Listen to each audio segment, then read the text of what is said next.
When I pulled into the Baxter's parking lot, the first thing I noticed was how run down everything looked. I knew the place well, having grown up just a few blocks away, but I hadn't been back to the old neighborhood in 40 years, and a lot had changed in that long time. Somewhere around the end of World War II, the building I was now heading towards had been transformed from a family home with children and most likely a dog into a cozy neighborhood bar. At the time, it was a nice place where neighbors would come in for a beer after work, and wives would meet their husbands for a nice evening together. Now those good old days are long gone. Today, Baxter was in the poorest part of the most depressed suburb of Cleveland. There were more boarded-up buildings around him than residential ones, and most of them were covered in ugly graffiti from neighborhood gangs, cars abandoned near littered sidewalks where people were huddled in some of these coffins on wheels, littered all the nearby streets and alleys with their iron skeletons. This was a part of the city that the city fathers had long forgotten. I just pulled my cap further down on my forehead and went inside. The atmosphere of the old smoky bar hit all my senses at once. The smell was the first to attack. The disgustingly pungent smell of beer and urine. Yeah, not the most attractive way to present the establishment to visitors. The second blow hit my eyes. The entire room was very dark, with the exception of one corner, which was illuminated by a bright beam of a mini spotlight directed from somewhere above. A naked but very unattractive woman slowly wriggled in a circle of light, performing some kind of dance on a table next to the bar. She dropped her head and swayed back and forth to the music coming from the old jukebox next to the table. One of the old hits blaring from the speakers made my skin vibrate with every bass note Dusty hit. I knew that the volume would definitely make me deaf if I stayed here for long, but I only planned to do what I had to do and leave quickly. Once my eyes adjusted to the contrast between the light and the lack thereof, I walked over to the bar, found a chair that didn't have a torn or sticky seat, and settled down on it. The barmaid at the other end of the bar was using a rag to clean up the mess left by the swaying man, who seemed to be having a hard time keeping himself from testing the strength of the old polished wood in front of him with his forehead. When she was done, she turned around, tossed the rag into the sink, and washed her hands under the running tap. I just sat and waited in my place for her to pay attention to me. I haven't seen her for 40 years. She has changed terribly over such a long period of time, but I would still recognize her anywhere. Unnoticed over the years, I followed her and the events that took place in her life, and a couple of times I saw her very close, although she did not even notice me. I didn't know if she would still be able to recognize me, but I hoped not. At that moment, she had her back to me. Her jeans, tucked into cowboy boots, hugged her hips much more than I remembered, and the ugly layer of belly fat bulged outward and hung over the cinched belt at her waist. She was wearing a faded white t-shirt with the words Baxter's in faded letters on the back. The silver-gray locks that made up her hairstyle fell to the middle of her back, pulled back into a messy ponytail. It seemed that she had not used a brush or comb for a long time. From my bar stool, I could see the collection of tattoos on her arms and neck, and knew that there were others, hidden from view in different places. From the outside, her face looked tired and gloomy. Her nose was twisted to one side, and a jagged scar stretching over one eye told of her past hard life.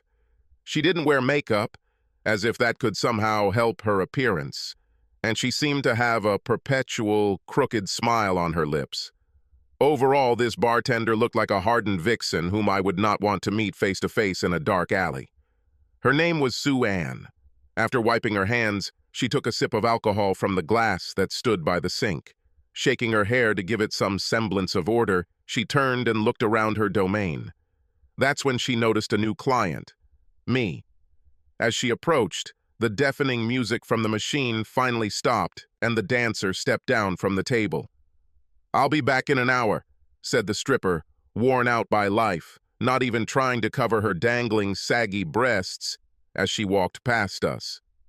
"Okay," came the laconic reaction from the other side of the counter. The barmaid stopped in front of me and asked, "What can I offer you?"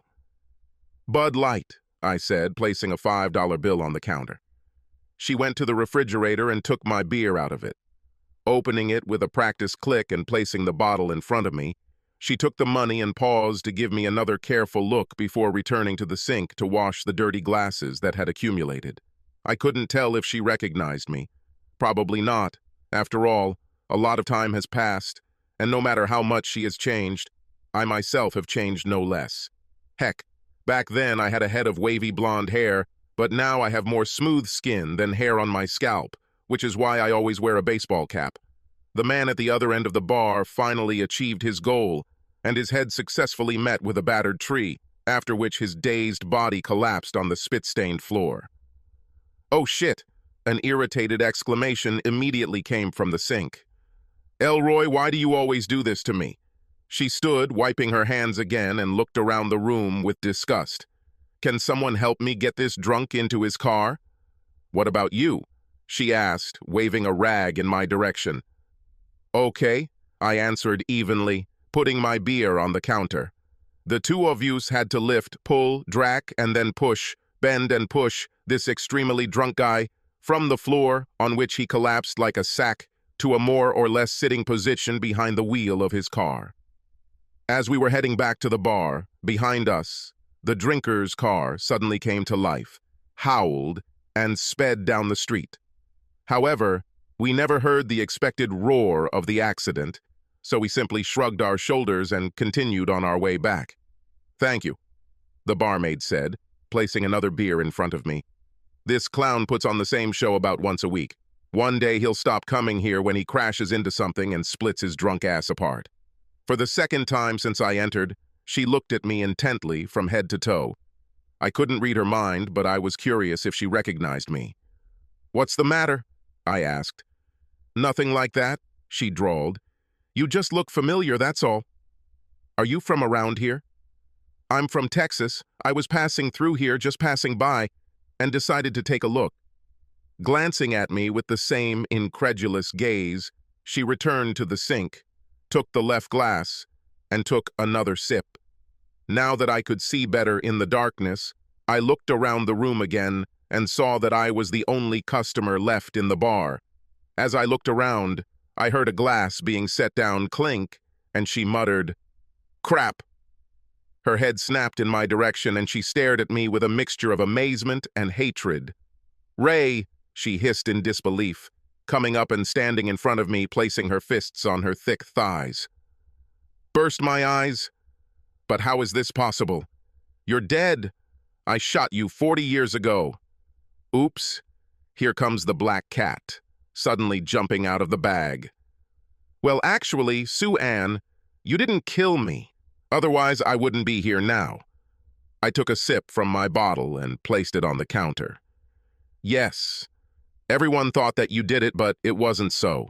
That's why you've been locked up in Marysville for the last 38 years. For doing something you're talking about you just thought you did. I hope you had a pleasant time there." I smiled at the corner of my lips. "Fuck you, son of a bitch," she growled, piercing me with her gaze. "Perhaps, for a change, you could try using some of the colorful expressions that other prisoners with whom you shared cells taught you. Come on, darling, let me see the real you, the hard and straight as a steel nail little bitch you've turned into." In tense silence, I calmly took another sip of my Bud Light and, turning the bottle slightly in my hand, pointed the neck in the direction of the dumbfounded Sue Ann. "What do you have there?" "I think I see the property of Big Wanda tattoo on your neck. Come on, she probably taught you a lot more than being a son of a bitch. I know about all those nights you spent with her. You must have enjoyed every minute of it. I also know all about the times she sold you to other gangs for cigarettes. Well, damn it. I can see their tattoos all over your arms. They passed you from cell to cell so that everyone could use your services. It must have been a funny sight, huh, Sue Ann?" Shock, pain, and hatred blazed in her glassy pupils, boring into me. "I even know about the child you gave birth to from that hefty guard." What was his name? Malcolm, I think. But it doesn't matter. The child still had to be sent to the state service for family affairs. "So, as you can see, I know everything about you, from the day you shot me in the head." She stood there on the other side of the bar, staring at me with wide eyes, frozen in place like a marble statue. I just smiled slightly at her, put my elbows on the counter and, resting my chin on my clasped fingers, appraisingly watched her reaction. We stood and sat opposite each other for a long time, looking into each other's eyes, while neither of us moved or looked away. She was the first to blink as she turned and took a few hesitant steps to pour herself another drink, a larger one this time. I took the opportunity and also slowly took a sip of my bottle. Sue Ann stood at the sink, both hands on either side of the countertop, and turning her head slightly, she looked askance at my reflection in the mirror hanging in front of her. She didn't say a word, but I could almost hear the thoughts rustling through her mind. She took another long sip from her glass, exhaled, and turned to me. "So why the hell are you here?" I smiled and took another sip too. "I just wanted to know how you were doing. Maybe we could remember the old days? You know, reminiscing about the past?" Her face changed as she looked down at the floor. The stern expression on her face softened, her shoulders hunched, and she somehow shrank, and her rat tail slid down, covering one breast. When she raised her head again, I could have sworn she looked sad and exhausted. I didn't believe it for a second. In front of me was still the woman who cheated on me with that lawyer. The same woman who exchanged me, like some old, no longer needed a car, for a new, richer, and more respectable husband. The same woman who shot me in the head in cold blood and set my trailer on fire, burning my body beyond recognition. Finally, this was the woman who smashed her new husband's brains all over the living room carpet when she got tired of him. No, I wouldn't buy a word that came out of her faded lips. She spoke softly and tiredly as she asked, "What do you want from me, Ray? I served my time and paid off my debt in full. I'll be on parole for the rest of my life, so you don't have to worry about that." "Our son? I haven't seen Robbie in all these damn 40 years. I don't even know where he is now. Your mother and father made it very clear to me that they wanted nothing to do with me. And Robbie would never know what I did. Hell, he's probably already forgotten I exist. I'll never see him again. So either say what you need or get the hell out of here." Another long sip from the bottle, and another smile from me. "I just wanted you to know that your vile betrayal, the fact that you kicked me out and finally put a bullet in my head, was the best whatever happened to me. Amazing, right? Seriously, this is the best thing I've ever seen in my entire life." You ask why? It's quite simple. If you hadn't done what you did, I wouldn't have gotten rich, now having more money than I can ever spend. I wouldn't have a beautiful, loving wife who worships the ground I walk on, and I, too, love her more than anything. If it weren't for you, she and I wouldn't have had 5 children of our own, and we wouldn't have taken in 12 more adopted ones, and I wouldn't have 19 grandchildren now. Sue Ann's pale skin began to turn red, and a thin vein on her temple began to swell and pulsate as I quietly told her about myself and the life she had missed. I wouldn't be a member of the Kiwanis. I wouldn't be a member of the Chamber of Commerce. I wouldn't be a member of the country club or the city council. I would not create from scratch and sell 2 companies, the combined income from which would provide my children and my children's children with a comfortable life. I wouldn't have traveled the whole world and seen the 7 famous wonders of the world.